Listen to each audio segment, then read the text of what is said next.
வந்து அவன் கஷ்டத்தெல்லாம் சொல்லுவான். இப்படி நான் கஷ்டப்படுறேன், எங்க பொண்டாட்டி கஷ்டப்படுத்துறா, எங்க மாமனார் கஷ்டப்படுத்துறாரு, ஏதோ ஒண்ணு சொல்லுவான்.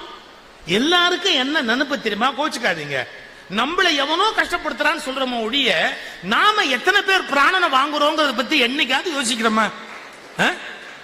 எல்லாம் அடுத்தவன் பிராணனை வாங்குறான்னு சொல்றோம், நாம எத்தனை பேர் பிராணனை வாங்குறோம்னு நமக்கு தான் கணக்கு தெரியுமா?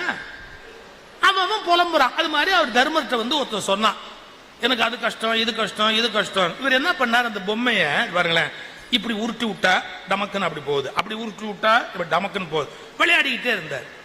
அவன் கடுப்பாயிட்டான்.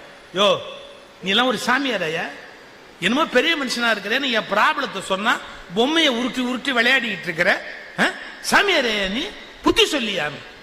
போதி தர்மர் சொன்னார், மகனே, நான் உனக்கு பதில் சொல்லி கொண்டிருக்கிறேன், உனக்கு விளங்கவில்லை. என்ன சொல்றீங்க? இந்த பொம்மையை பத்தியா?